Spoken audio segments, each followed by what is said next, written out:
My name is Mark Fratto, and I'm the voice of the Washington Commanders at FedEx Field. You're listening to the Command This podcast with Steve, Dev, and Phil.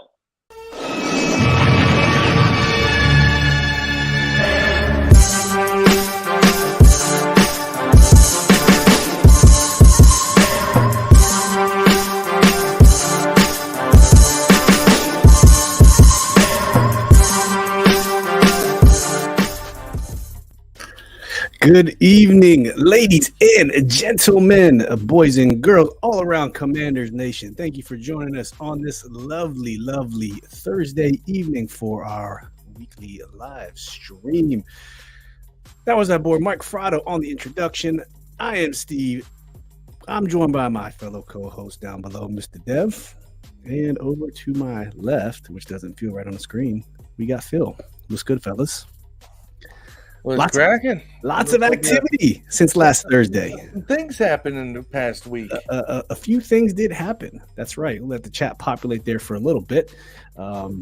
We've had a lot of coaching moves. We at the last week's live stream, we did have a coach identified. It actually happened that day, I think, if I'm not mistaken. So Dan Quinn it is. So what we're going to do today is talk a lot about Dan Quinn. We're going to go through the press conference that he just had on Monday, Tuesday. I'm not sure. I'll pull it up here. And then some notes we're going to take. We took along the way that we're going to talk about with everybody. And then we'll talk some coordinator stuff, the staff he's bringing on, and what it all might mean for the number 2 overall pick, because that's what we all care about, right? At the end of the day, that's what we all care about. So, yes, let's say hi to a couple people in the chat. Jay Martell, what's cracking? Thank you for joining us from YouTube. And if you're watching some YouTube, please make sure you roll over there, hit that like and subscribe button. We would greatly appreciate it. For those who do always join us, we know you like this show. So thank you very much. Tia, our girl Tia, what's up, Tia? Hope you're having a good evening. Also joining us from YouTube, said, "Hey fellas, hey." I don't know if that's your voice or not, but thank you for joining. Rivers, what's up, Rivers? Always here, the faithful every week. We appreciate you. Yam in Japan, Yam Sensei. I'm about to start class, guys. We'll catch up 50 minutes if it's still going. Looks like we're shaping up to develop Caleb or Drake. Wink, wink. Yeah, I don't know. I have some other opinions that might go along with that. Maybe Jaden Daniels, but we will talk about that as we go along. Ryan Elias, OG Ryan, says Dan seems like a cool ass dude. That presser made me feel better about the pick. Yeah, trying to support Dan with the backwards hat today. He's a backwards hat kind of guy. He's got the slang. He if you notice, guys, I turned the bucket hat around. So that counts. Todd Samuel, thank you for joining us, Todd. We appreciate you hopping in as always, and for all the engagement in the group. And like I said, the deal still stands. You got to join us live stream for the draft. And if we do draft Jaden Daniels, we will give away a Jaden Daniels jersey once they come out. And we will do that on this live stream through the hashtag process, which would be a random selection of people watching this show. So that will happen if Jaden Daniels is picked by the Washington Commanders with whatever first round pick that they have. So keep that in mind. This is when we go to Phil to talk about who's in the chat here. Quentin Strouder. Hey, Quentin, do us a favor, bro. If you go to the top of this post, hit the StreamYard link, and that way it'll populate and give the stream permission to see your name, so we can give you credit, Quentin. But you said I don't live here. I don't love the hire, but I don't hate it. I couldn't tell you who I want to be the coach. I'm just tired of losing, tired of not developing players, tired of not being an attractive place to bring new talent into, tired of being the talk of the town in a negative way. Yeah, man. I think we all. Man, you're not talking in a negative way. That's the Wizards. Come on, man. That's a given, though. We're always the talk of the town in a negative way. That's a lame ass motherfucking Wizards, bro. I can't disagree with you. I'm a Knicks fan, by the way. So. Yeah, we know you are. I can't disagree with you. So Quentin, but thank you for joining us, bro. We appreciate it. Hey, Miss Parker. Hey. Parker, Miss Parker. Good Not to pull be there, confused with Ryan. Monicia's Miss Parker. Parker just don't know. Monique's Miss Parker. Tia says, I have COVID on Madison. I am sorry. I hope you are doing Damn, well. COVID's still out there. You are the only person in America walking around with lung AIDS right now. I had No one else has it. COVID. I had COVID last December and didn't tell you. I was just on the podcast. Phil just had it.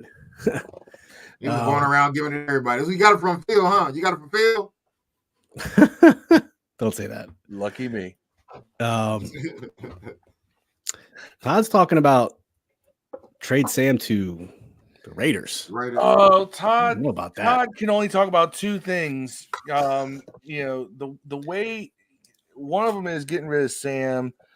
And the other thing Todd can talk about is that he hopes that there's a Jaden Daniel video that looks similar to the Drake one that apparently leaked in the past couple days. I don't know what that means. Oh, like Drake. Yeah. Like he wants to see if Jaden compares. I think so. Oh man. Listen, like I said it before, if they decide they don't want Sam, you can move him for anything more than a fifth. I would consider it. I know he's under contract. He's cheap. You got 2 more years on him. He could be a backup quarterback. He'd be one of the best backup quarterbacks in the league. But whoever our QB1 is, I want it to be who the coaching staff wants. Period. You might want to hold on to this motherfucker because quarterback get hurt every year. That's true. That's right. The Browns be in a situation again, man. You be like, hey, guess who? We should have traded Brisket to the Browns when they asked for him. I mean, he was on a 1-year deal. And then you didn't know what Sam was going to be, and I don't hit me with the he played better in the Jets game when Sam came out. We've already kind of thwarted that. They should have his ass off when the Browns. CJ Mosley said it. Jump with all those the play numbers and everything. Yeah. Looks like who's saying what's looks like that's William Patterson. Hey, for those who come up with William Facebook, Lawrence. William Lawrence, George Sunil, is that Max Stu Jones? Please make sure you guys click the top of the StreamYard link to give yourself permission so we can see you in the stream, because right now you're just coming up as a Facebook user. It wouldn't be a live stream unless Todd says Jaden Dan's a DC. So we appreciate that. Give you a little bell click there. Jay says, good thing I'm a Celtics fan. I'll be in that ship with y'all. Yeah, the Wizards, man, we're down bad, bro. We just traded Daniel Gafford to the Mavs. Didn't move Kyle Kuzma. I don't want to get into Wizards talk because that would just be a down. We got five starters. Wait. I heard we got Gafford back. No, he went to see us into the Mavs. He's playing right now. He's on the bench right now. Yeah, we just got. What was I reading on Twitter then? Hold on. I don't know. We ain't playing one starter. We got no starters and like 2 or 3 bench guys out. Dog. Like we got guys. Yeah. They called 4 guys up from G League to start this game, bro. They got Tosh Gibson starting. Yeah. That should tell you. They got a dude named Charlie Brown starting his first NBA game, bro. Out there today. Another Facebook user. I'm excited about the staffing situation. I can't see who that is, or if that's on our page or another location. But please hit that StreamYard link so we can see who you are, get you credit, and see where your so we can see your name on the stream, bro. Todd says Tia's been abusing me in the group. Get him, Tia. Get him, Tia. Don't show him. Don't let him down. Get him. Yes, hit him with the. That's right. Hey, George, we appreciate you. Says, what's up, fellas? Join us from Facebook. How you doing, George? Always good to see you. Please get rid of Sam. I believe this was Max Stu Jones. Hit that link at the top, man, so we can see your name, Mac. I don't know if I'd get rid of Sam either way, just because it's a person under contract. It's a commodity. I don't think he's bad as everyone makes him out to be. He can definitely be a backup quarterback, if anything else. So people want him to be worse so that they can feel more justified in getting a number 2 pick at quarterback because it just feels sexy. Yeah. You know, just remember, not every 10 standing up is a 10 when you lay him down. What? Hold on, I gotta get Phil the Shotguns. What's up, Shotguns? Our our Green Bay Packers fan, stuck in Chicago, friend of the show. We appreciate you. We're going to go through Dan Quinn's presser real quick here. Some high points. Rod, what's up, Rod? Our fellow founder, Raiders fan, says, keep Sam remaining quarterback arguments. Don't send him to Vegas to troll me. Whoever said that shall be flogged. Hey, we just picked up one of your coaches, if I'm not mistaken. We picked up the one you were supposed to get too. Yeah, so appreciate that. We gave you Scott Turner. Maybe we'll send you Eric Bieniemy as well. We got Cliff Kingsbury.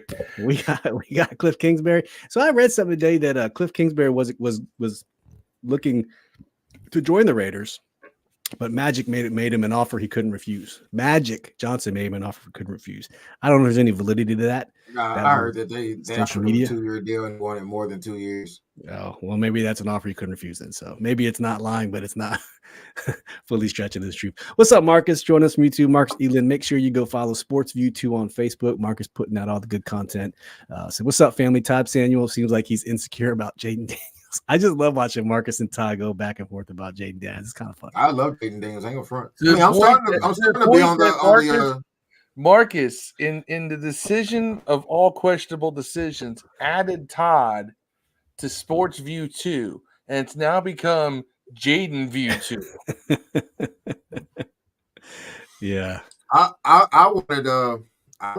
starting to get on the May bandwagon, man. I've been reading a lot of good things and watching a couple good videos on May. I wouldn't be mad if we drafted him. I just think that Daniels has a higher upside. Yeah, on McAfee show today, it was Orlovsky, it was Chuck Pagano, and a couple other guys. Man, they were tooting May's horn out there. McAfee said that he would draft May number 1. Yeah. Well, there is I was listening to Greeny this morning. He had, during the NBA trade deadline, and they had a bunch of NFL guys on there, and they were talking about how there's people in the Bears organization that like May as much, and they said they would move down. They would everything. There have been discussions on them moving down to 2, and Washington get rid of their 2 second-round picks to trade up to 1 and swapping their first pick. Yeah, to trade up for 1. Well, you can get more picks out of it, I guess. Well, they'll get 2 first-round picks out of it. I mean, if that's a win for the Bears, if they truly think May is as good as Caleb, or if they think that Fields is their guy, either or. If they think they're not going to take Caleb, that would probably be the move for them to make. I don't think they would ever want to move lower than 3, though. I think maybe they'll still be able to get their quarterback if they want one at 1 or 2, but I think 3, it's over, dog. I think that if they were, let's say craziness happens, they pick Harrison Jr., right? The Bears number 1. Let's just say the crazy shit happens. Do we trade the number 2 pick? I don't know. You know what I'm saying? Like yeah. Listen. I don't want to get bogged down on drafts because that's at the end. We got to talk about this Dan Quinn. That's still combine, pro days, individual workouts. Yeah, a lot can change, man, in there. Yeah. But I've been hearing the same thing. Like guys like May just as much now, man. And to be real honest, if they just kind of this year, maybe May did better than them. But I'm not. Look, man, you can tell me whatever you want about this season. I watched this Caleb guy be one of the top 2 or 3 players in college football for 3 years, bro. My eyes ain't lying to me. You know what I'm saying? Yeah. Like, I'm not saying he ain't gonna be a bust because it could happen. We've seen him be great for 3 or 4 years and he'll be a bust. But I'm saying that if anything's a sure thing in this draft, it's probably him and Harrison Jr. If anybody you think is probably gonna be great, it's probably those 2 guys. Could be wrong. Obviously, there's gonna be somebody in the 4th round that comes up and ends up being, fucking Hill or somebody. Yeah. We'll get through a couple more comments and then we're going to get right to some of the high points for the Dan Quinn presser. We're not going to blow through the whole thing, but I think this is William Lawrence. Please hit that link at the top, bro, so we can see your name on the stream. It says optimistic can Kingsbury offense work in this type of weather in the Northeast? Cold in December, cold November through January. I don't know. By season 3, we'll be building a new stadium. So, well, let's just hope that's true. Let's just hope that's very true. Tia says Eagles fans hate the dude we got from them, Brian Johnson. He was groomed to be coming up. He had a first-year offensive coordinator struggled, but we'll talk about that here in a second. Deluxe, thanks for tuning in. It's a very good day so far. Staff's coming together nicely. Keep adding and gel. Rod says, defensive coach, God is keeping me locked to Washington somehow. I don't know. I don't know, Rod. Our job picked up Cheeseman. Yeah.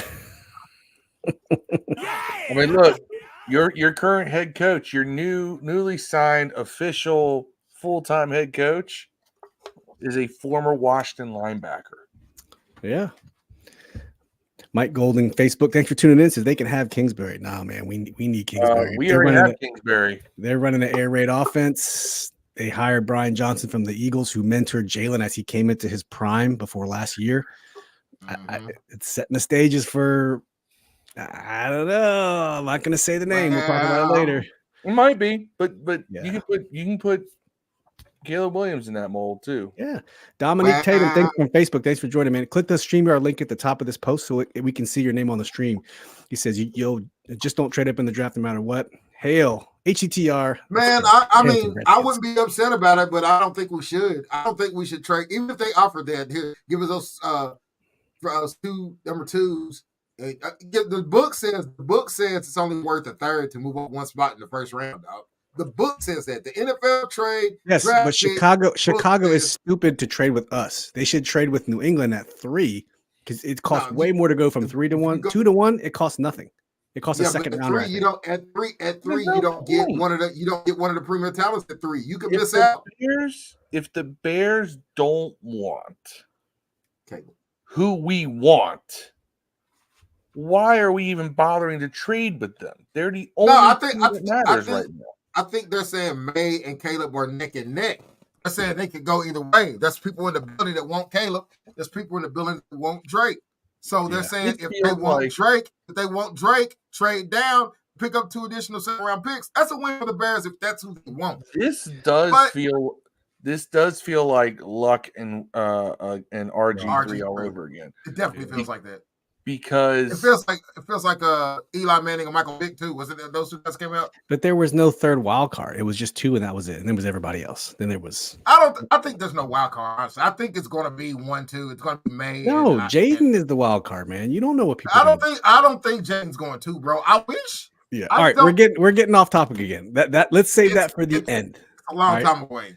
Yes, it is a long time away. All right, so we're gonna go through breeze through a couple points of the Dan Quinn press conference here. He made a couple key points that we can talk about here as we go along, and let's just go ahead and do that. So the first thing is, Keim talked to him and talked about, what have you learned from being the coach of the Falcons? So just listen to this real quick. On Keim, ESPN, you said if I get another shot, the lessons you learned.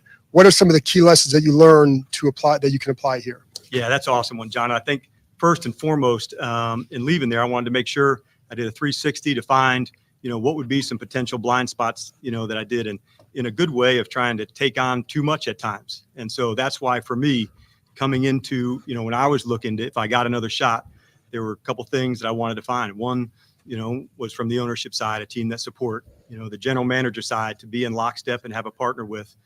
And then the third part, was like a fan base that was really wanting to go get after it. The lessons for me was, man, be right. It's the players and the team.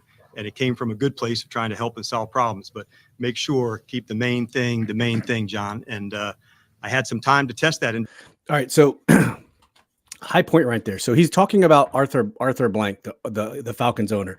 So Mr. Dimitrov, the former GM who was with Dan Quinn in Atlanta, was on. No, he was Dan Quinn's GM in Atlanta. Dimitrov. I don't know where he was in England before he went to Atlanta. Yeah, and so he even said on the show that Arthur Blank was short-sighted. They had just went to the Super Bowl the following year. They struggled, then they went 0-5, and they fired him. They were not looking long-term. They were looking very short-sighted. So when Dan Quinn said, "I'm looking for ownership and management to be on the same page," and that's what him, Harrison, and Adam been talking about. The vision will be linked together. He wants no responsibility with getting personnel. He just wants to provide a vision and let Adam Peters fill that vision. So I thought that was a pretty good. So in other words, the coach is going to coach and the general manager is going to generally manage. How about that concept? Like that's a noble concept, right? That actually, I remember listening to that, and that struck me. And it also struck me because there seemed to be a level of self-reflection on his previous coaching period. Yeah, learning, right? That I don't remember hearing from Ron Rivera. Yeah. When he came, Ron Rivera now, had to do that all was of it, 4 man. years ago. Maybe he said something. He I just don't never said remember what I being- did bad in Carolina, though. Never once, Phil. You're right. Never once. I don't remember him saying I fucked this up in Carolina. I fucked that up in Carolina. You know. No, none of that. And I Yeah. think that he is pretty much telling you that he knows that to be successful, he needs to stay in his lane, which means that everybody's going to be in lanes. There's going to be a hierarchy and a structure. I like this so far. Yeah. Okay. The next one is talking about why he thought the Commanders was the right fit. Dan, you've had interviews in I think each of the last 2 off seasons. What made this the right time for you to make this move and with this team? Nikki, I thought coming in, as a coach who has done it before, I knew then what I was looking for. I think when you're first going through it as a first time, you got to go get it and you got to go take it. After you've been through the experience, you want to make sure that you can align it exactly like you want to do to go kick ass. And so that's what I was, looking for specific markers because he cursed. He cursed, but I do appreciate it. I'll finish that up here. if I wasn't going to find them, then I wasn't going to do it. And I desperately wanted to, but if the markers weren't in line to say, hey, this alignment between ownership, general manager, the club, I wouldn't have. So when this one was here, it was please call. So he knew she was the one, right? I think that's what he was trying to say in much better terms. This next comment is probably a little more discussion worthy. It's what personnel stood out when you first looked at this team, and it didn't give me the answer that I expected, but we'll talk about this answer here. So this is about what personnel he stood out to him when he first analyzed the team. A couple of questions for you. One, as you looked at the personnel on this team, what kind of stood out to you as I can work with that, I can make that work? Yeah, I thought first side, I'll start with the defense because that's, unfortunately, that's sometimes where my eyes go first. But I would say, man, was I impressed, by the inside of the defense, with the defensive tackles and knowing that it starts up front on both sides, man.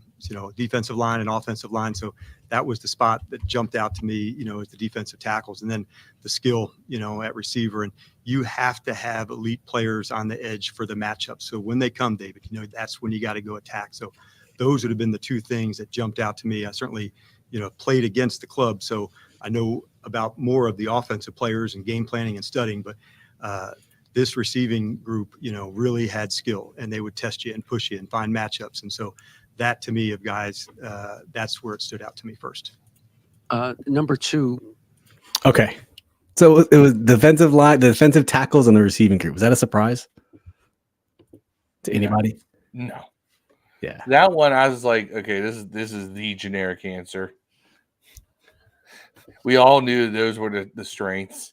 Yeah, he said, edge rushers, we don't have them. I think he was talking about Montez and Chase there for a hot second, but then he talked about the receiving core, which is now really just down to Dotson and Terry.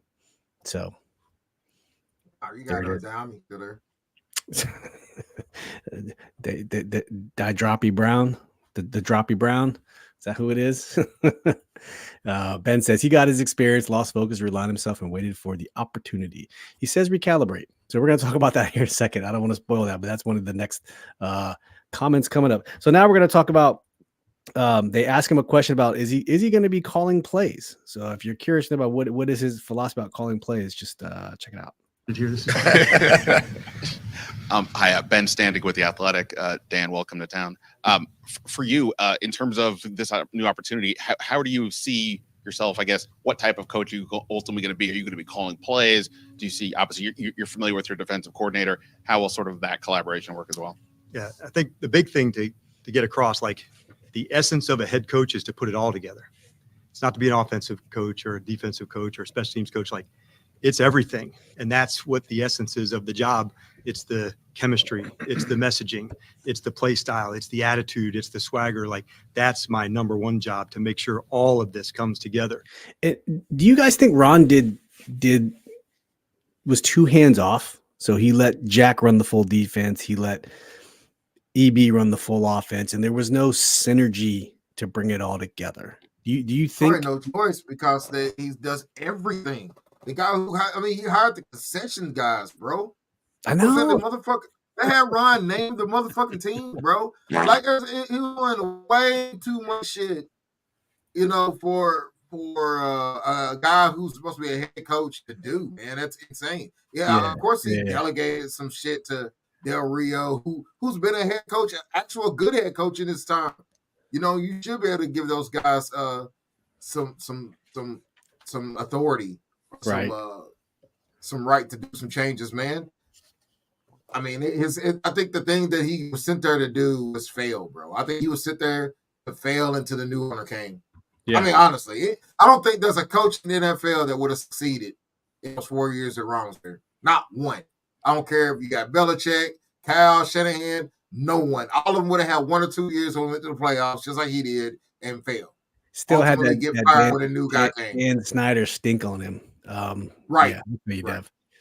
Next one, he's going to talk about quarterback. So let's hear what they say about the quarterback. Together, and that's when I'm at my best, and so that's what I'll do. And for you and Adam, obviously, quarterback is such an important position in this sport. You guys may have the opportunity to draft one in the first round, and Sam Howell is here as well. How much of your conversations were about what happens at quarterback, and how important is Cliff to whatever it is you guys plan to do at that position? Yeah, I'll take that one. Okay. Yeah. We just got started, Ben, so we haven't even had discussions yet as the staff with that. Obviously, it's the most important position on the field, and we're going to put a lot of time into it. But as of now, we haven't even got started on that one. Sam, okay. Complete lies. By the way, our owner looks like a Scooby-Doo villain. I don't give a shit what anybody says, bro. If it wasn't for these pesky little kids, I would have got away with it. I would have got away with it with the fucking kids in the dog getting out of that van all day. Oh man, yeah. But Scooby-Doo. The Adam Peters gave the mature political answer that they haven't looked at it. I would argue clearly they have, because you're formulating a staff, especially an offensive staff, around something you want to plan to do, whether that's with the guy you have now and Sam, or one of the 3 draft picks that you're going to get in the second round pick. So clearly you've done some talk about the quarterback. That's all I'm saying. Do you guys remember who else they interviewed at offensive coordinator? Do we know who else? Was there anyone announced they interviewed at offensive coordinator? I don't Chip Kelly, I thought. The enemy. Right? Yeah, well, he interviewed for head coach. Clearly, that was probably considered for that as well. Chip Kelly. Yeah, I don't know if they ever actually interviewed Chip Kelly. Did they? I think they did. You know what? I wonder if Eric Bieniemy was held that long, just in case maybe Ben Johnson wanted him, or Dan Quinn wanted him. But it's kind of Dan Quinn didn't want him. He fired him the first day he got the job. Dan Quinn did say in the interview that he did talk to EB, but he told EB, it's still you're not doing it here. You should have let him go for earlier, so he could have competed with all. What was there 6 openings, seven openings? There's a plan, bro. There's a plan. He's plan for that. Listen, there's a plan A and a plan B and a plan C. I feel like that they don't. If you ever see the movie Red October, Fred Thompson has a great line where he says, "Russians don't take a dump without a plan." Yeah, I think that applies to our front office. There you go. Red October. Sean Connery. Yeah. There we go. Okay. Our front office doesn't take a dump without a plan and a backup plan and a backup behind a backup. I'm thinking EB has a plan. I think that he goes. I'm sure EB is like the dude. EB is like the woman that keeps going back to their baby's daddy, man. Every time, that's what's gonna happen. Him and Josh McDaniel, by the way, they always go back to the baby daddy, dog. Andy Reid with the new boyfriend every time. Yeah, hey, man. He was already at the AFC Championship game last week, talking in the locker room. He did the install. Yeah. Have you seen that? He did the install.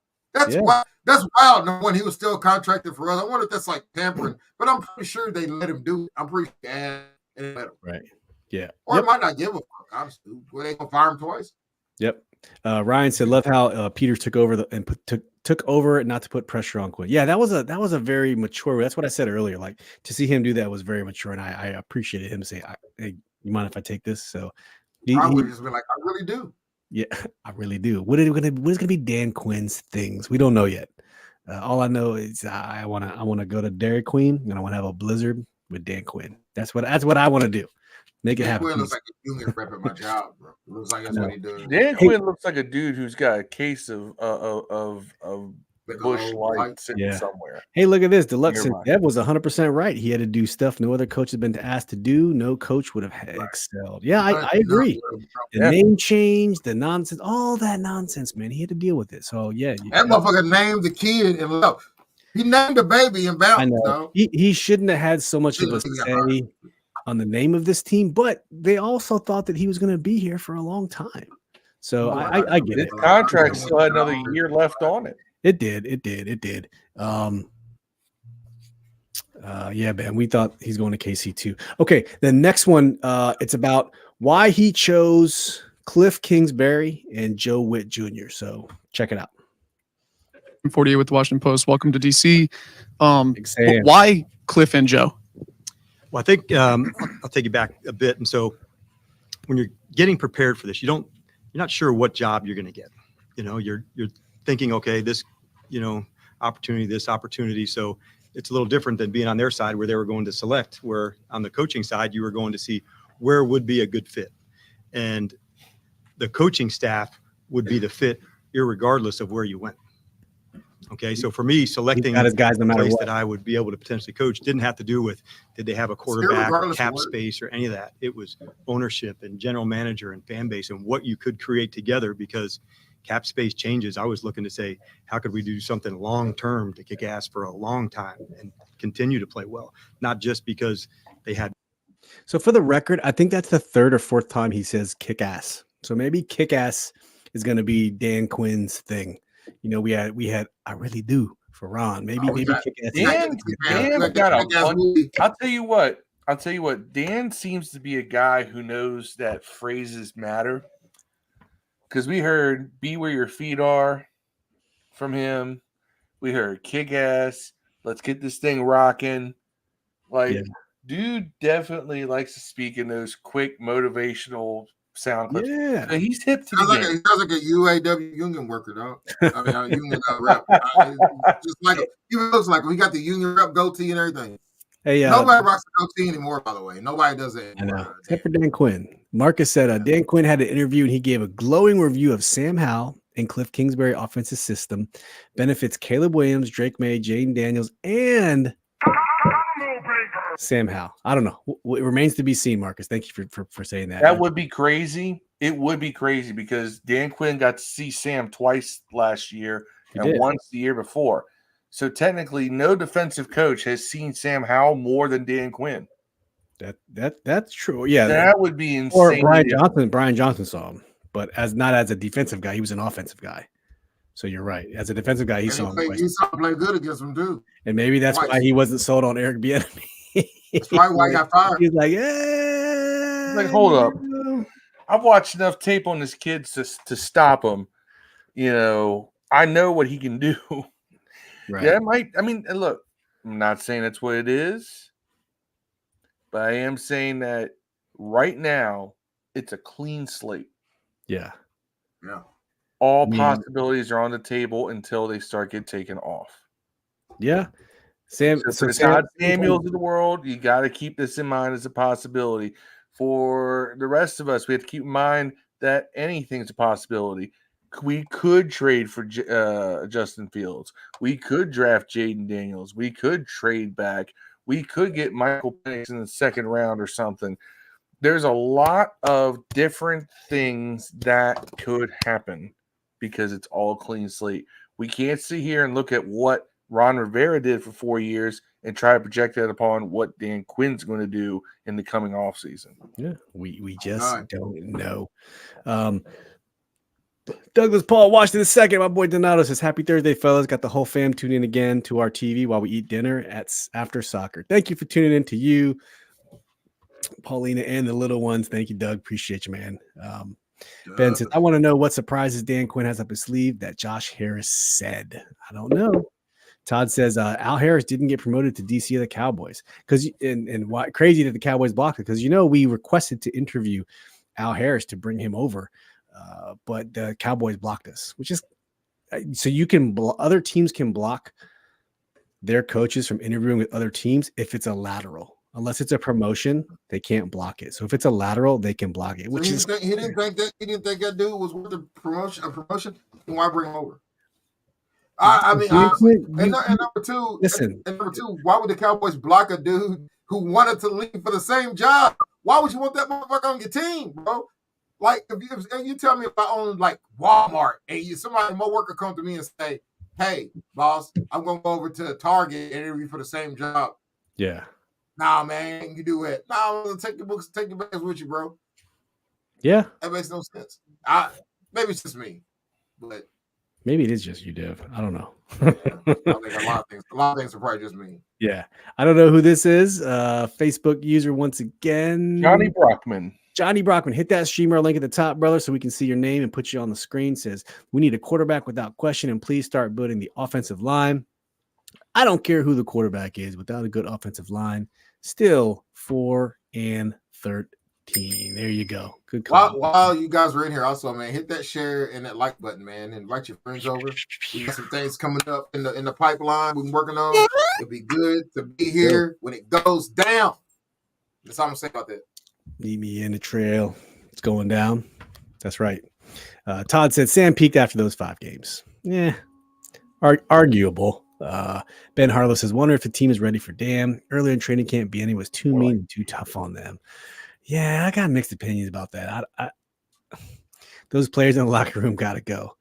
Maybe I think they just needed a fresh start, man. I don't know. Mm-hmm.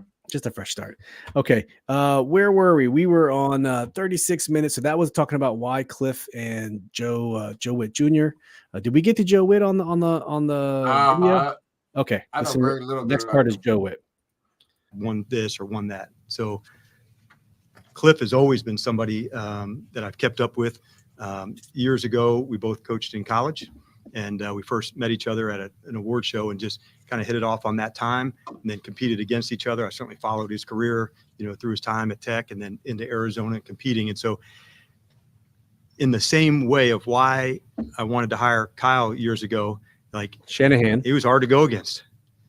He would stretch the field horizontally and vertically, and going against Cliff, those same feelings you had. This is going to be tough matchups or maybe. So when I heard that comment, I thought of Eric Bieniemy. That's the first thing it made me think of. He just said, I hired Kyle Shanahan because he was tough to go against. I hired Kliff Kingsbury because he was tough to go against. In the 2 games that we played against Dallas, just reading you, if you remember, in week 12 on Thanksgiving, we lost 45-10. In the last game of the season, if you also remember, we lost 38-10. So we did not put up a good showing in either of those games against the Cowboys. So remember, it's a what have you done for me lately league. That's what was fresh in his mind. That's what he remembered. But I think he's going to talk a little more about EB as it goes on. But let's see if we can get to Joe Whitt. Speed, shots down the field, aggressiveness, boldness to go. And so as a coach, you were writing down some names if this is something in your future that said, if I get that shot, this is somebody I would want to talk to. And so that's where the start came from him. We're really pumped that he's going to be a part of it. Obviously, I know people talk about, his acumen with quarterbacks, and that's proven, but he's also an excellent coach. He's not just, a guy that's going to be with the quarterbacks the whole time. So I want to make sure I'm clear on that. And then with Joe, it's a little different because I had a chance to be shoulder to shoulder with him, over the last 3 years in Dallas. And through that time, I've just seen the detail, the connection, the play style, and so to play good defense, you better be a good tackling team, and you better know how to take the ball away. And those are 2 things Joe and the units that he was charged with have been excellent at. So there's your Joe Whitt Jr. guy for our defensive coordinator. There was a joke. We used to joke with Ron. We were called ourselves the Commanders. And then when he started hiring these people, Dan Quinn, I saw two schools of thought. Yam gave me the Cowmanders, and then I said maybe the Command Boys, but it's just a joke. This is anywhere in life. If you go somewhere, you want to bring people, good people with you, because you know how they operate. They know how you operate, and so you can be successful as a unit. There's nothing wrong with that. We joked about it with Ron, but it was always a joke. That's just life. That's just life. If one of us got a crazy job doing something good, I mean, we would bring each other along here. We drag Phil. Phil would drag me out somewhere. Dev would drag me somewhere. So that's just life. There's nothing wrong with that. I give Phil a shout out. Marcus said Phil is right about everything is on the table. Boom, boom, boom, boom. Right, there's so many options. Where's the air horn? There you go. I got this Puerto Rican guy who's like quality at the end. He's a quality guy at the end of our line. Every time he goes by, I hit the air horn on my phone. I was like, that's how Puerto Ricans like the Puerto Rican Yep. The little salsa dance on the way by. Shit. It's funny as hell, man. All right, now we're gonna go to 45:15. We're gonna expedite this a little bit, and this is about picking your own quarterback. What's this right here, Phil? Johnny Brockman. Hey, I'm with on that. I mean, I'd rather go get Kirk because he's better than that dude. But yeah, I wouldn't be mad if I got Russ. I like Russ too, man. I just don't like more Kirk. But I like Russ. I would take Russ and then go get Marvin Harrison Jr. I think Marvin Harrison Jr. is the best player in the draft, bro. That does feel like a move you would make if you think you can win sooner, though. No, Russ got about 8 years left in the league, dog. You don't have to win right now, Russ, dog. Russ is like 32 or something. The size of Russ's contract, his standing in the league. It's a move it's a Ron Rivera move. It's a move you think you're ready to win right now. You go get the quarterback as the final piece. That's 1 2 years, move. $35 million a year. 2 years, $35 million a year. You can get Russ. In 40 million a year, you can get Kirk. They only want 2-year deals, bro. That's enough time to keep your boy behind them, Hal behind them to learn some shit too. It makes sense. If you want Hal, go get Kirk or Russ for 2 years. I mean, I ain't gonna get mad at that. I wouldn't like it. That's not what I want, but I get it. Especially since they are vehemently saying that we aren't starting over. They're all saying this is what they call it again, Steve. What? A rebuild. Recalibration. Recalibrate. Yeah, especially since they're calling it a recalibration year, and it's not a rebuild. So it might. I would not. Baker Mayfield also was in that offense. Yeah, in the air raid offense for sure. And he's young, and he's still in his 20s. So there's a lot of ways you could do this. That's actually good comment there, Doug. All right, let's hear a quick comment about the quarterback and then recalibration. And for the Steve Weiner, Associated Press. Dan, I know obviously you've got a lot of work to do, but how excited are you about being able to pick your own quarterback and kind of mold this roster and all the options you have in front of you? Well, I think number one, I'm pumped because you get to do it with people that you want to share this vision with. And going into it, the team has excellent players, and that's job number one, to find those unique guys on our team and feature them into the right spot. So before you even get to the draft, there's the own club, here in our own house, to evaluate and handle. And then into free agency, you add some more, and then into the draft. So we're just getting rolling, and this wave is going to keep riding for a long time, but we're just catching it right now. So as we're hitting it, it's first about our club and in-house. Then you expand some more into free agency because that ties into the draft. So conversations with Adam, okay, you can spend on free agency here, but there's good depth at the position in the draft there. And that's the strategy and the acumen that he has of knowing which levers to pull based on free agency and the draft. But we want really tough, competitive ass guys that are going to absolutely go for it. That's the trait. That's all right. Now we're going to go to quick. It's not a rebuild. Your words, not mine. I really like that quote from Dan Quinn. Let's listen. Oh, what's the process of going through a rebuild, and time frame wise, how do you want your team to kind of take shape during this rebuild? Your words, not mine. All right. So I'm really honestly glad that you brought it up. And I know it's a big topic, and I would say this is a recalibrate, finding our north again. And that starts, with our identity of our club. So no, you will not hear me say the word rebuild at all. This is about assessing what we have, how do we add to that, and then how quickly we can accelerate this process together. Now, how do you do that? Connection, staff, off season, into training camp, and then ultimately putting all these guys to find the best group to help us go play as well as we can, as fast as we can. So there is no timeline on that, but we will push it hard. There you go. So I think that's the crux of the Dan Quinn press conference. I think we hit the high points. I don't think we really missed anything regarding the Dan Quinn press conference. So, but yeah, real quick, let's just talk about Eric Bieniemy being out, Kliff Kingsbury being in. How do you guys feel about Kliff Kingsbury? Phil, let's start with you. I think it's an interesting pick. He's definitely known as a quarterback guru. He likes his quarterbacks to be mobile, and of course runs that air raid offense.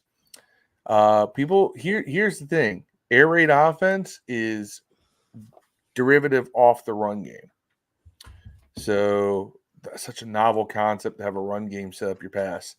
Doesn't necessarily mean we run a lot, but it means that the run sets up the pass. The run is not an afterthought, the way it kind of was in Eric Bieniemy's offense. So I think Kingsbury is competent in the position. I think he makes a better offensive coordinator than anything else. So I'm very interested to see what Kingsbury does, whether he goes Caleb, does he go Drake May, does he go Jaden Daniels, does he say, you know what, this Sam Howell kid's got all the tools I need to run my offense. I'm interested to see what he does, but I do think that as an offensive coordinator, that's a good position for him, for sure. Dev, what do you think of Kliff? I like Kliff. I think he's a terrible coach, but a head coach. But I don't think he's terrible because of his ability to draw plays. I think he's bad at his ability to know defenses and how to game plan around defenses for two halves. I think that him being an assistant coach works out in his benefit because he'll be able to focus on the quarterback and the plays at hand. The other stuff he doesn't have to worry about. I felt like his teams always started fast and ended at the end because he doesn't make adjustments offensively. He's one of those guys where the talent is talent. He tries to out-talent you every game. I think it could be a problem because we have a lack of talent. And that's how he played every game. If you ever watch him play, even in college, he just seemed to have always had the better talent, and he did the least with the best talent. I was actually amazed he got an Arizona job from college because it was crap in college as a head coach. But he had plays that were nice looking and it worked, and they added up a lot of points. So you can't take that away from him. It's just that even if you know the play is coming, he's still going to do it. That's the only thing about him I never liked. That's why I wanted Chip Kelly, to be honest with you. He's very unpredictable. Gotcha. So you think that Kingsbury's good, but he's shown to be a little predictable in the past. Very predictable in all. He just is one of those guys. He lines up and the play is the play. It's not 4 or 5 different plays off one play. The play is the play. Where it's going is where it's going. In the air raid offense, where it's going is where it's going. It's like a 2-read system, but where it's going is where it's going. There's no. It's not like for instance, Kyle Shanahan when he ran the read option with Griff. It was a lot of the formations looked very similar. They and a lot of the plays ran and pass ran off bit. So it was hard for the defense to get a read on what was happening. I get what you're saying. So basically, you can kind of peg what the play is based off the formation. Maybe, and let's hope maybe he learned something about that along the way. He's still, pretty young guy. It's not like he's, too old to learn something new. Let's look at some of these comments. Ben Harlow says, "Good news is Dan Quinn says it all starts at the line on both sides of the ball." This is very true, and that's pretty much how football works. You need to be able to win in the trenches. You need to be able to protect the quarterback, open up lanes on offense, need to be able to collapse the pocket and close those lanes on defense. So, no, you're absolutely right on that. He pointed out Steve was right. Washington got ass whipping, and Dan Quinn remembers the wide receivers and D line. Talking about Dan Quinn. Todd Samuel, last question. Austin Eckler to DC.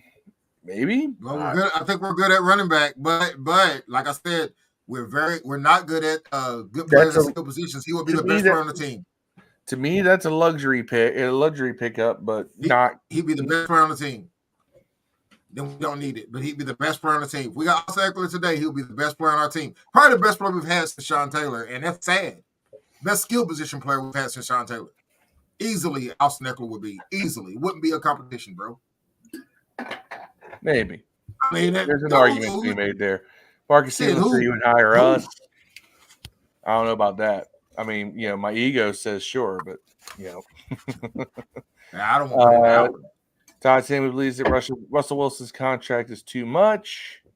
Nah, he's going to be a free agent. They're going to probably put him on waivers at the end of the season, and no one's going to pick him up. And then he's going to be able to keep that money that the Broncos offered him, and then whatever he gets. I think Kirk Cousins said he's going for $40 million a year, bro. He wants to play for 2-3 years, $40 million a year is where he wants the contract to be. We have right now, and I'm going to read this verbatim because I was looking it up. Right now, according to Sports Track, the Commanders have $83.5 million in cap space. If they cut Leno or restructure him with a post-June designation, they could save another $12 million. A Logan Thomas cut would be $6.5 million, and a Wiley cut would save roughly $4 million. That could be potentially $106 million in cap space. So to say that someone is expensive, that's a lie. If Logan Thomas is cut, we are going to go live just so we can just console me. Console me. It'd be fantastic. Oh man, I don't know what I'm going to do. I'll move on. He might just take a restructure, man, because Logan Thomas is a starting caliber tight end. We don't have one of those without him. The other two tight ends, all these guys y'all wanted to think is going to be, he's going to be good. They are terrible, bro. Bates can't catch worth shit.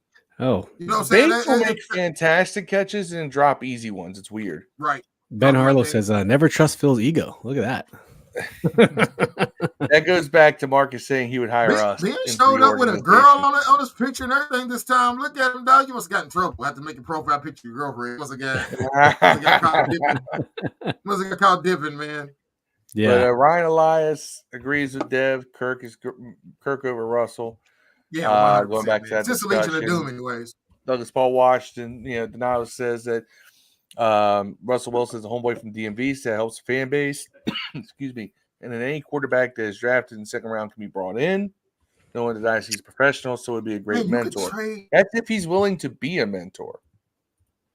He ain't got to. He's going to be better in the motherfucking I don't think he's at that point in his career where he thinks he's going to be a mentor. Yeah, he's not old. I mean, he's old in comparison. It's something you kind of do when you're on the back nine. Might be. Marcus says that Russ did bare minimum because Broncos is paying the majority of his contract. That's not true. Price. Hey, where's the Fat Joe? Yesterday's price is not today's price. No. You know what I'm saying? No. I mean, I'm just telling you, man. Says we are recalibrating with Jane Daniels. A momentary pause for me to get over my shock that he said that. Anyway, don't put him more time saving your comments. He also say Joey Bosa too. Joey Bosa is going to be a free. No, he's going into his last season on his contract. He ain't going nowhere. They'll let somebody else go for it. They'll let him go. Joey Bosa's got a pretty decent sized contract too. See, I'm all about spending some money, but I don't want to just waste it. You know what I mean? That ain't a waste. I would go. I go out there. I bring old Young back for about $10 million if I can get him between 10 and 12. Well, for Cliff, market value is lower than that at this point. For Cliff Kingsbury, I went back and looked at his best year in Arizona. All right, this is the best year. They were 11-6. Kyler Murray had a great year. This was the 2021 season, 1 year after the whole COVID nonsense. They were 11th in total points for, 8th in total yardage, in rushing. They were 7th in attempts and 10th in total yardage and 3rd in total touchdowns. Now, a lot of those are Kyler Murray for the rushes. So people are saying, oh, he doesn't run a lot. There's a little bit of logic to that. Kyler Murray, from a rushing perspective that year, he rushed for, where am I? He had 88 rushing attempts. But the rest was James Conner and Chase Edmonds, 202 and 116. So I don't think Brian Robinson will be totally inept in a Kliff Kingsbury offense. And I only pulled it because James Conner had 15 touchdowns that year on the ground. So I wanted to point that out, that everyone's saying air raid offense, we're not going to run. It's strictly off rushing of the quarterback. It's really not. No, it's not. So it's really not. No, I was talking about that his offense is built in a different way. Now, getting back to the comments here, Mark Seelan says, and Dan Quinn speak, Washington is going to be spending big in free agency. We are going to add certain pieces. So a lot of pieces need to be added. You can't spend it all on one guy. We got a lot of money, but we're trying to build something, build the foundation first. You can't build the whole house without the foundation first. Boom, boom, boom. Ben Harlow is excited to see what connections Adam Peters has in free agency. Josh Harrison's previous introductory press conference spoke highly of Adam in that department.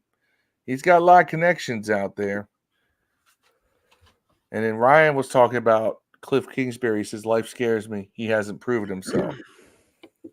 Johnny Brockman says, anytime you get a new quarterback, you're rebuilding. What if they go with Sam? Then it might really be a recalibration. That would be so interesting. Right? Todd Samuels is glazing Jaden Daniels some more. Marcus Eden says Kingsbury be more balanced. He'd probably be a better head coach than offensive coordinator. I beg to differ. I think it's the opposite. I think he's a better OC than an HC. I think that's maybe what Marcus meant. Okay. I think so too.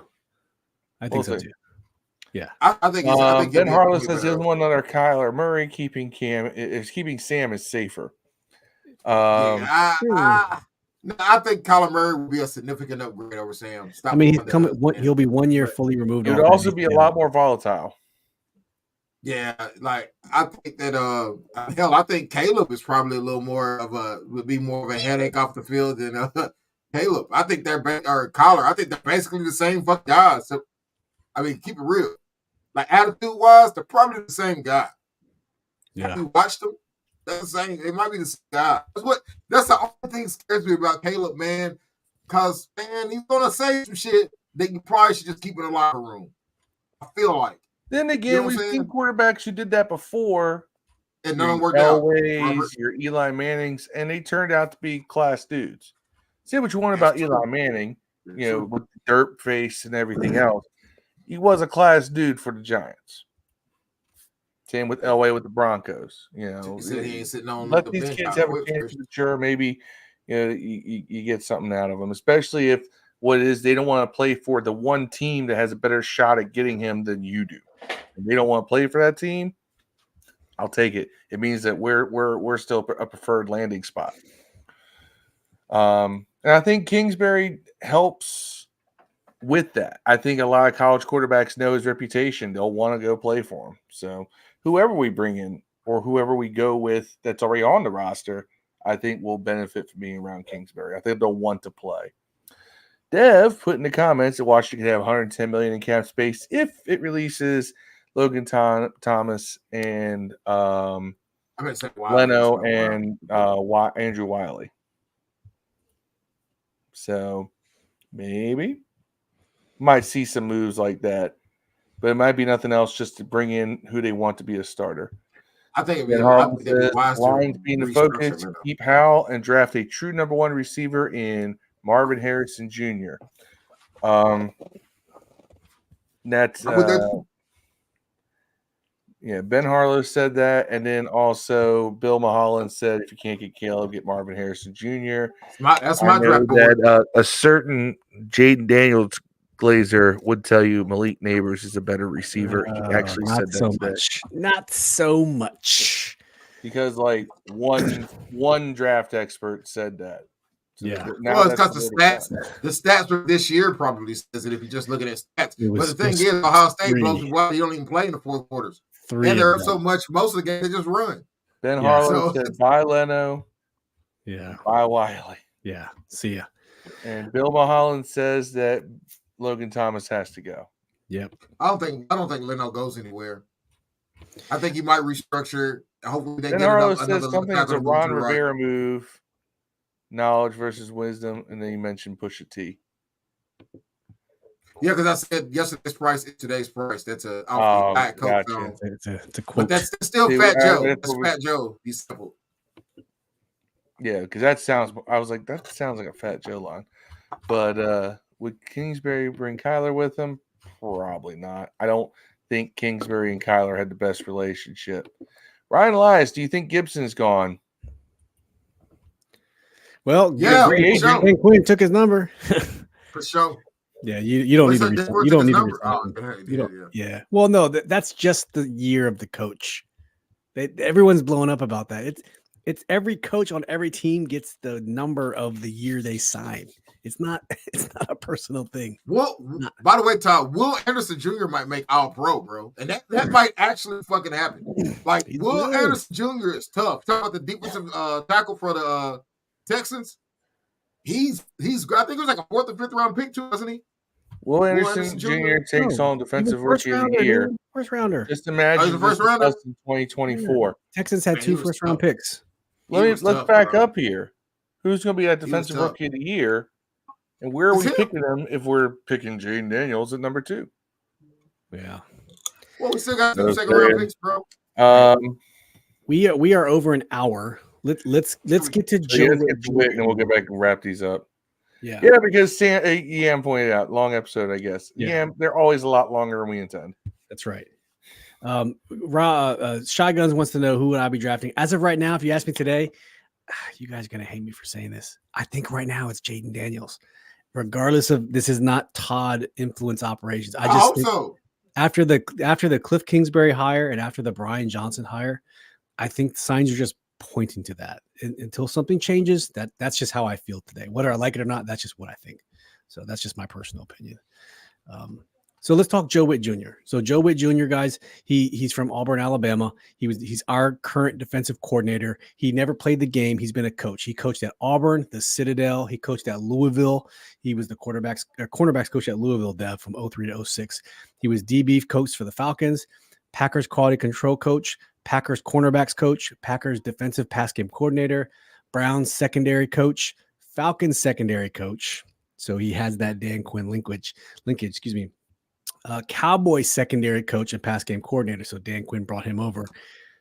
And now he's defensive coordinator. Last year, the Cowboys, while they had the number 1 ranked offense in scoring, number 5 ranked defense in points for, number 5 ranked defense in yards allowed. And for the passing game, they gave up they were number 5 in the league in yards allowed. They were number 10 in the league in touchdowns for. So that passing defense was pretty stout from the Cowboys. And we saw this twice a year. So we know this. So what do you guys think about Joe Whitt Jr.? Phil, what do you think about Joe Whitt? I think it's a solid sign. I like the fact that it's pretty much Dan Quinn is bringing in who he knows and who he trusts to maintain the defensive philosophy that he wants to run so that he doesn't have to handle that business as much. Yeah. It's somebody he's worked with before. We know they have the chemistry. Dan Quinn is a defensive guy, but he's bringing in somebody that he can put that trust in. So I am cool with it. What about you, Dev? Going from a guy's had an extensive coaching career, many position coaches and pass game coordinator positions, and now he's a DC. What do you think about the Joe Whitt Jr. hire? And those in the chat, tell us what you think about Joe Whitt Jr. I like Joe Whitt. I'm wondering. It seems like it's a defensive version of Eric Bieniemy. Seems like a guy who has always been behind a very elite defensive play caller that kind of maybe was helping out with the defense a lot, but not making the calls. Finally getting his chance to make some calls. And Dan Quinn even said he ain't making the calls. So he basically is Eric Bieniemy defense. It's basically the same guy. Man, that's why is he there? He's not making any calls. Why is he there? I don't know. You don't think you could be a defense coordinator on the Washington Commanders if Dan Quinn's making all the calls? Dan said he's not going to be calling plays. His job is to bring it all together. Say that? Is that what he said? I thought he said he was. Phil, isn't that not what he said? He said he's trying to bring it all together. I thought he said he's going to be calling the plays. No, he said he's not calling plays. No, he's trying to bring it. Why do we hire him then? Because he's a leader of men and he has a defensive mindset, but he is not going to mean he's going to call the defensive. No, he actually explicitly said, I mean, he's overseeing. There's a structure to this, but he's delegating play calling responsibilities to the coordinators, which is how it should be. My opinion. I'm with you, Phil. I think that's how it should be too. So I don't know. Todd says, I like Joe Whitt, excited about the hire, dominating the Cowgirls. Yeah. Ben says, Joe Whitt will listen to Dan Quinn. What is a prominent role on the Commanders for an OC? Brian Johnson. I think he's a pass game coordinator, man. We're going to roll right into here in a second. Dev. Ben said he won't be calling plays, but he'll listen to Dan Quinn. I did not hear Dan Quinn say he was going to call the defense. Man, I thought when they asked him, I thought he said, I'm going to be calling plays. But like you said, I'm high a lot. So, I mean, I've been thinking the whole time he's going to be calling plays. I could be wrong. It doesn't really matter, maybe. Yeah. Doesn't really matter. Marcus said he's aggressive defense, helped call defense at Louisville with Charlie Strong and Vince Bedford. Do those names ring a bell to you, Dev? Because they don't ring a bell to me. Absolutely. He used to be a Louisville defensive guy. He used to be one of the defensive coaches at Louisville. Charlie Strong's was a coach. I actually really missed Charlie Strong when he left. I kind of vaguely remember Vince Bedford, but Charlie Strong I do remember, and I do remember Whitt when he was there. I actually went to a lot of games when they were their coaches, man. Okay, fair enough. L1C4. Of course. If they bring in Daniels, I'll personally drop to Ashburn and take him and Forbes on a 2-hour. All y'all can eat buffet tour. Let me map out the Golden Corrals in such a region. Hey, we have Golden Corral in Japan, bro.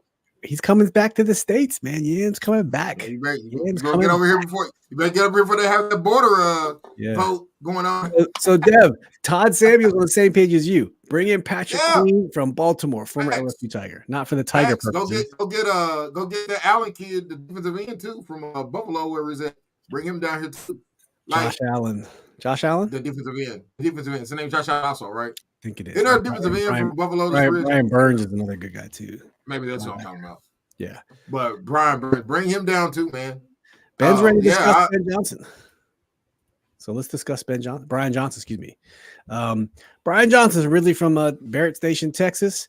He coached at Utah as the quarterbacks coach in 10-11, offensive coordinator in Utah 12-13, Mississippi State quarterbacks coach 14-16, Houston, University of Houston, offensive coordinator, quarterbacks coach, University of Florida quarterbacks coach 18-19, University of Florida offensive coordinator, Eagles quarterback coach for Jalen Hurts 21-22, and then he got promoted to offensive coordinator for the Philadelphia Eagles in 2023. So that's kind of what people are keying on. They're keying on the last season that the Eagles played, where Jalen had highs, he had lows. A lot of people are focused on that. Jalen Hurts finished that season with 32 for 538, 65.4%, 38-58. Sam Howell had more yards, 23 touchdowns. Sam Howell had more touchdowns, 15 interceptions. Sam Howell had more interceptions.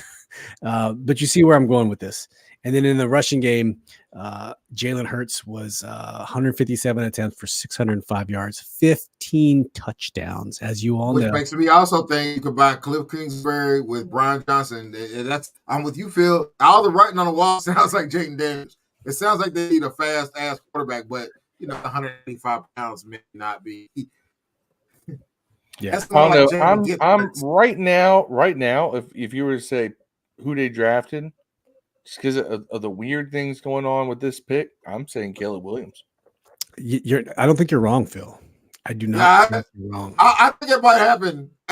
Shit, man. I'm so much smoke right now. So much. I wonder if I'm gonna just be mad because I don't want to give up 2 second round picks to the. Oh, I'm not saying. I'm just saying that the Bears. Chicago drafts Drake May, man. There's people talking about Chicago going to draft Drake May. And what you don't hear is Chicago talking about drafting Jaden Daniels. I have not seen that anywhere. I think Drake May is going to be a commander, bro. That's not what I want, but I think he's good. I think Drake May's good. I'm not no disrespect to Drake May. I just think that Daniels and Caleb ceiling is higher. Now I think that May's floor is higher. You know, yeah. I think that he can't. I think if all of them are bums, I think he'll be the least bummy one. The least bummy. I think he'll be the least bummy if they are bums, man. I think that his worst case scenario, I think that he is Levis from Tennessee Titans.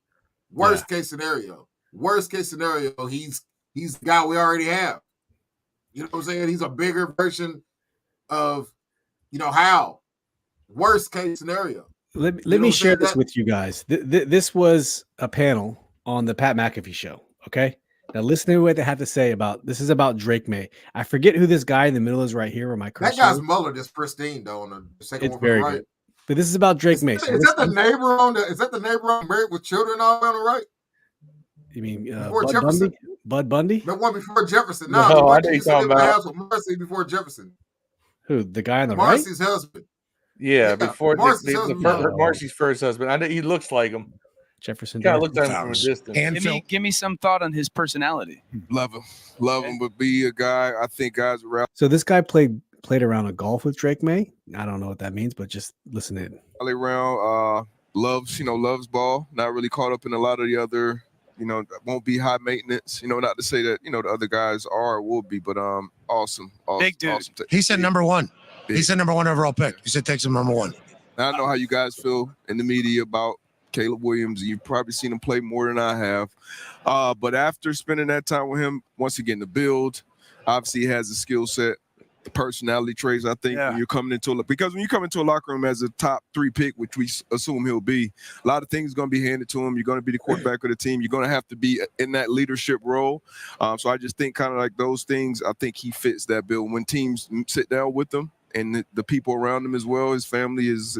So that's what you were talking about, Phil and Dev. That there's a lot more off-season football contact to go when they're in the combine, the interviews. Who knows what the order is going to be? Like Caleb Williams could bomb these interviews, or Jaden Daniels. Williams could go in and say, "Fuck the Bears, I'm not going." He could pull an Eli. You know what I'm saying? But let's go. His representation, I think they'll fall in love with him. I've said for months now, don't lock Caleb in at number 1. You hear that? You hear Dan Orlowski? Don't lock Caleb Williams in at number 1. Woo. I honestly believe that because as talented as Caleb is, I think there's stuff that teams are going to be, like diving into to figure out. I called some of Drake's games in college. Mm-hmm. He's Big Ben to me. Like he is. He's 6'5", big boy, 225, 230 now. Would y'all be happy with a Big Ben? Yeah, like I said, Washington? Man, that's still a good quarterback. Big Ben was mobile. People forget that. Until he started getting injuries, Big Ben was surprisingly mobile. And that was and you couldn't bring him down. I remember when Big Ben was black when he was in college and they drafted his. Hey, somebody go find a picture of Big Ben when he got drafted. That nigga had a fade like Kelsey, bro. He had a chain on and shit. No lie. All of a sudden, somebody went up to him and said, "Hey, man, we're in Pittsburgh. You want to sell some seats? Gotta prove you white." That's true. Something happened, man. Something happened. He ended up allegedly raping chicks and everything after that. I don't know what happened. Grape. You said grape. And still, you can tell he'll be. He could put on 20 pounds exactly, easily. Yeah. He's a like one of those athletes. When you watch him move, you're just like he's a little bit not refined. He's sloppy mechanically at times. But he is a freak. Is that good or bad though? Is that good because you can take him and? I think that's always good because you can't teach the stuff that Big Ben had. You can't teach the stuff that Josh has. You can always get guys mechanically to be more consistent. So CJ, Patrick Mahomes, all these he's Drake May, I believe, great basketball player as well. I think baseball player as well. So all the off-script plays, I think he can also make, which Caleb is what everybody's kind of putting over so much. It's like this dude's 6'5", 235 pounds. And once you see his his family, his brothers are all massive. All right, we're not going to talk about Drake May anymore, but I just wanted to show you that's what they were talking about when they were talking about old Drake May. So he had a very high readout from the committee on the Pat McAfee show. So they said don't be surprised. Don't lock in Caleb Williams at the first draft pick. So food for thought.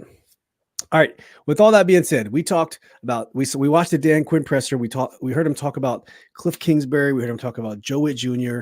And they just hired Brian Johnson, the former offensive coordinator from the Philadelphia Eagles, who mentored Jalen Hurts as the quarterbacks coach, and then the offensive coordinator last year. Took a little bit of step back. But with that being said, we talked about this last week. I kind of gave my prediction earlier. I think with all this adding up that it leads towards Jaden Daniels. That's just what I think right now. What I want to know from people in the chat, Todd Samuels, I already know what you think. Nothing's going to change your mind. With all these things we've seen since last Thursday, we had our live stream. Who do you think as of right now on February 8th, 2024, the Commanders will draft with the second overall pick? Phil, for those in the chat, put it in the chat. Phil, let's go to you first. Caleb Williams. Caleb Williams. So how do you think we'll get to Caleb? I think either the Bears say, F it, we'll go Drake May. Yeah. Or the Bears say, F it, the next best player on our board is Marvin Harrison Jr. Yeah. There's a point where the Bears just say, F it. And I think that point is rapidly approaching. So because of that, I think Caleb Williams. That's not necessarily who I would. I haven't decided yet who my primary pick at number 2 is, but how I think it would play out, I just see it. Caleb Williams somehow, his insistence that he does not want to go to the Bears, and Bears don't want way more for that pick. And a lot of teams probably look at the fact that, well, if we don't get Caleb, we can get Jaden. We can get, whoever. So I just see it somehow happening. We get Caleb Williams. Okay, fair. Hey, I'm down. Dev, who you got? Man, if we stay at 2, it's not who I want. That's why I think it's logically. I just think when in the underwear Olympics, man, that's going to be coming up in the next month or so, man, he's going to look so good, man, because he's got a stronger arm than most of these guys. He's going to be way bigger. You know what I'm saying? I think that's going to be hard to overlook, but I also think Jaden Daniels is going to show his ass, man, because he's going to run a 40. Yeah. You know what I'm saying? And he's also 6'4". I think Jaden Daniels like 6'4". Yeah, but like 210. He's 185 pounds. He's not 210, he's 185 pounds. Lamar Jackson was 185 pounds, bro. Yeah, not no more. Robert Griffin was 210. Yeah, but don't make me show that clip again. 210 is way bigger than 185. This nigga's 185, bro. Daniels is 185. He ain't 210. That's a lot of different weight. Daniels was 185. He should go out and try to play shooting guard. Well, he's 185. Lamar Jackson was 185. Lamar Jackson also 6'2", not 6'4". But I agree. You 6'4", you're a big target. You need to be built to take those hits. I hope if we stay at 2, I hope it's Marvin Harrison, bro. All right. I mean, he's the best player in the draft. We have it. There's no one on our team you're scared of, bro. There's no time you turn on watching this game. Like we've had teams like Giants, for an example, right? Giants, we're a better team than them every year for the last 2 or 3 years. We've been better than the Giants. They beat us every time. They beat us every time because they have a better player. Like there's no one on the team better than Saquon Barkley, dog. There's no one on our team better than Thibodeau or whatever his fucking name is. There's nobody on our team better than their tight end when he's healthy. There's no one on our team. There's probably nobody on our team better than Danny Dimes, which is sad as fuck. It is. And, so I want to get somebody. I want a dog, bro. And Santo Buzanka, you're a regular. Thank you for tuning in. Hit that StreamYard link at the top of this post, man, so we can see your name. for those who were asking, who do you want, based on all we talked about tonight, the staff they formulated, the defensive coordinator, offensive coordinator, now the pass game coordinator, who are we going to draft? Todd Samuel, Jaden Daniels. We kind of knew that. Ben Harlow, Marvin Harrison Jr. Ben Harlow thinks they're going to go with Marvin Harrison Jr. at 2 and keep Sam. That's Ben's stance. I don't think they keep Sam, but I think they might go with JJ. That's what Ben thinks. I don't think they keep Sam and do it though. Yeah, Yam's going Caleb, so he's going with Phil's route. Ryan Elias, he's with me, saying Jaden Daniels. Tia says Sam Halloway just to bite Todd Samuel. You know what, Tia? Keep up the good fight. Don't give that fight. Man, I'm afraid that if you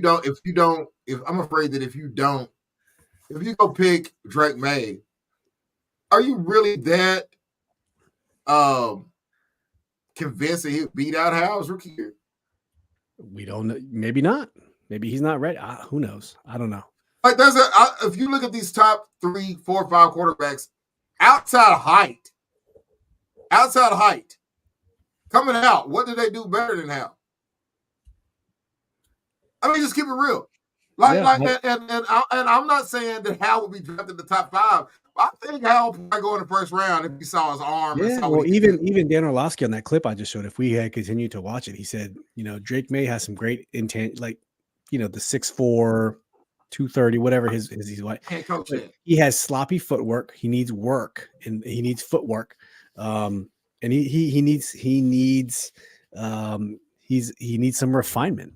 So you might be onto something, Dev. I don't think Drake May starts right away. That's another concern I have. One UNC quarterback hands off to the next UNC quarterback following years, pass the torch. Deluxe says I think he meant Caden May. I don't know. I think he meant Caleb than May. But Marcus says we could draft a quarterback, but I wouldn't be surprised if we trade back.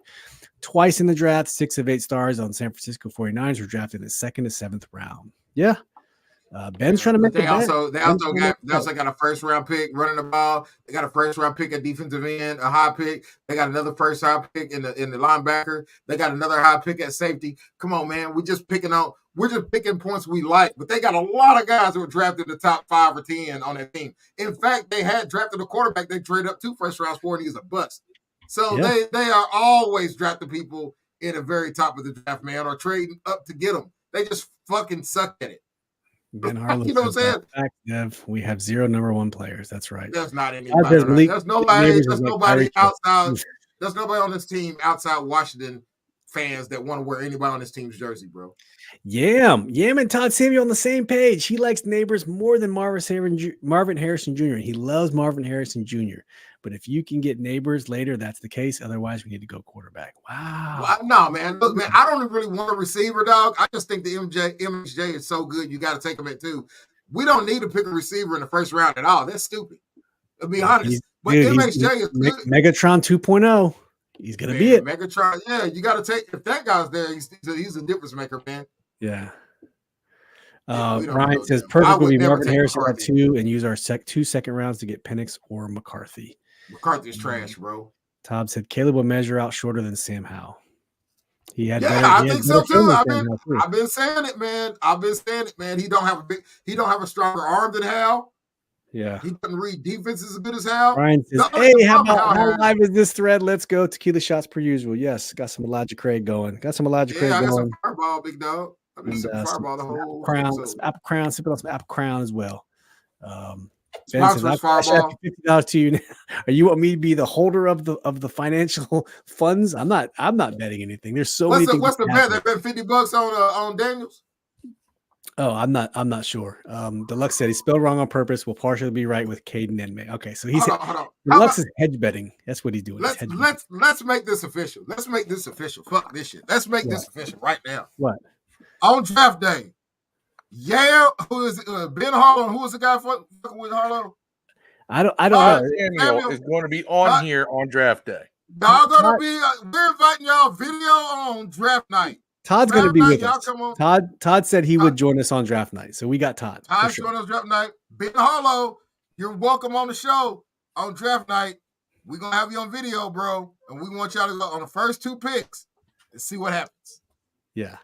Face off. And I think that since we'll probably be taking reaction for most of the night after that. Hey, We'll Ben, bring other people on. Let's wait till we get closer to make this bet. Let's wait till everything is out. Let's do it a week before the draft. That's what I think we should do. You gotta stand on business, bro. Dude, what if someone tears their ACL at their pro day? Come on, like Nigga, that's why it's called a gamble. That's why I'm not going to bet, but I understand what you're trying to say. Ben says if he tries, cut him off. But ain't no crying in the NFL, man. Ain't no crying in baseball. All right. Chicken wings. Chicken wing. Hot dog and bologna. All right. Good stuff tonight, everybody. We went about an hour and a half. Which is about usual run time. I got my cash out. I'm gonna put down here for Black History Month if y'all want to make any reparation donations for the enslavement of my people 500 years ago. The Devstradamus. That's only about 6 dead. That's only about 5 or 6 dead grandmas ago. It ain't that long ago, bro. It's only about 4 grandmas ago that my family was picking cotton.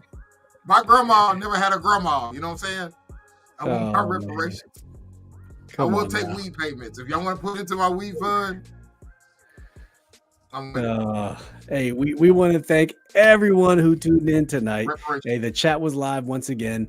We explored Dan Quinn's presser. We talked about some Cliff. We talked about some Joe Whitt. Talked about some Brian Johnson. And we talked about what does that all mean for a draft pick. It's a little too early, but we all have our favorites of who we might get. There's so much more to happen.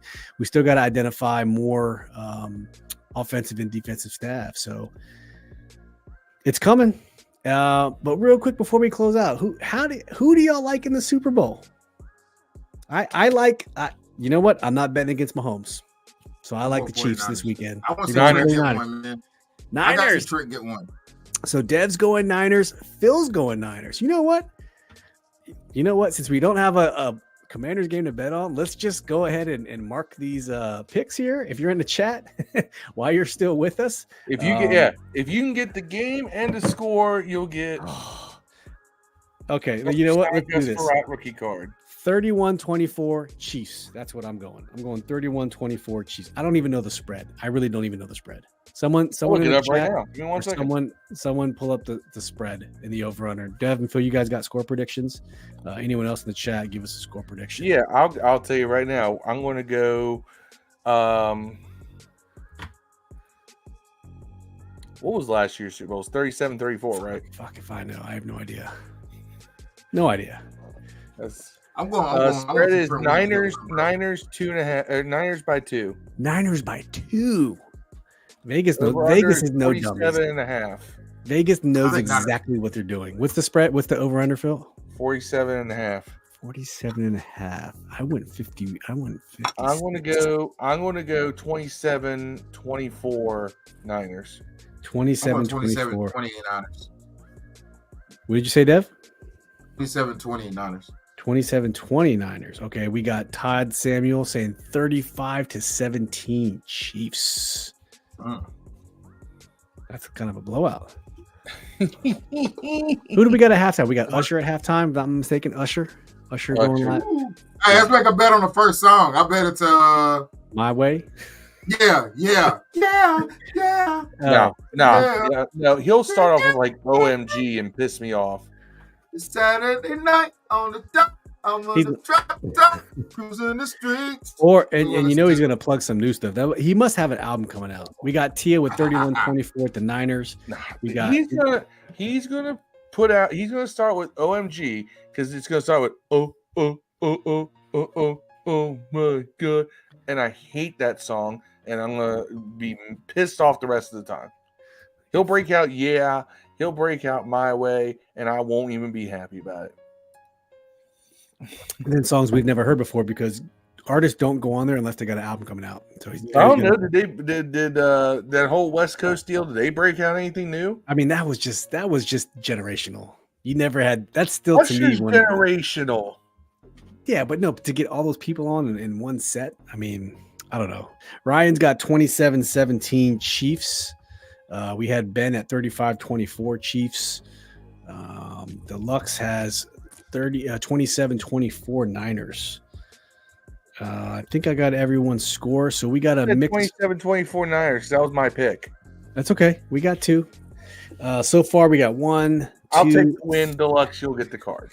3 for the Chiefs, and then 1, 2, 3, 4, 5 for the Niners. So we're Command This Podcast chat. The chat's going Niners. We are going Niners as a collective group. So chat. We just don't. And it's funny because I don't have the Chiefs to become the new villains. And I don't feel that way. The Chiefs have always had a soft spot in my heart. Since the Schottenheimer days, since Dave Craig and Steve DeBerg were their quarterback. But Todd Samuel just gave me my worst nightmare. Put a ring on it. Kelsey puts a ring on Taylor Swift, and Andy Reid retires. You think you should marry Taylor Swift? She's a billionaire, son. I don't care if she's a flat booty or not. No prenup. Those AI picks were definitely giving her a lot more credit than Ryan, I want to show your comment. I don't know if I should show your comment. I want to show your comment. We're 90 minutes in. Come on now. Do you show Ryan Elias's comment? Taylor, Kelsey bangs Taylor on his podcast. There you go. Right in front of Jason. Hey, yeah, Christian Okoye. My favorite player of all time in the NFL is Christian Okoye, the Nigerian Nightmare, number 35 on the Chiefs. My favorite player of all time. Love that dude. Love that dude, man. Christian Okoye, my favorite player of all time. Not even a Redskin. Isn't that crazy? All right. Christian Okoye, dude. We were really long, guys. We're going to close this one out. We thank you again for this live stream. We appreciate everything. Please stay tuned. We got some big plans coming up for the offseason. Not going to reveal them just yet, but they will roll into probably the first week of the season. Got some cooking in the oven, but we'll probably after the draft, we'll probably talk with that about you guys and give you guys a little bit opportunity to do some cool things come opening day with us at FedEx Field.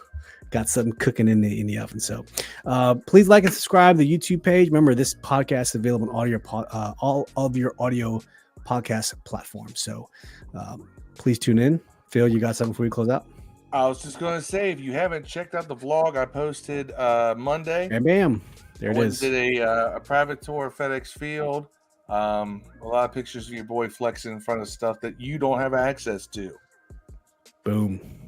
There it is. It's called Flexing at FedEx. So please go check it out. We haven't done that good of a job promoting it, but don't worry. Please go check it out. Phil gave you some really good insight into the locker rooms, some of the rehab areas, the stadium itself, some of the dining areas. Week, buddy. So pretty cool stuff, if you ask me. Personally. I got to stand where Magic Johnson stands. Yeah, that's awesome. Love it. All right, nice, man. I heard you, Dev. We are getting out of here. Thank you for tuning in. Like I said, this chat is live because of you all. And tell your mother, tell your father, tell your sister, brother, friend. Hey, spread the word, man. We love having everyone. So love you guys. Tune in next Thursday after the Super Bowl. It should be fun stuff. All right. As always, any last words? No last words? That barbershop that's playing us. Let's go. Right now. As always, peace. And wait. What's someone's birthday on here? What?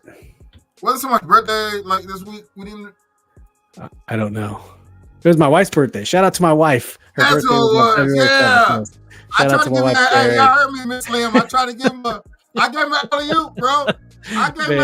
Dev gave me the oop, but I missed it. Dev gave me the oop, but I missed it. Yeah, shout out to dunk it, but you got the tip in. Shout out to my beautiful, lovely wife, Carrie. If we don't see y'all then, we're going to be on before Valentine's Day, right? Yeah, we'll be back on Valentine's Day. Yeah, straight up.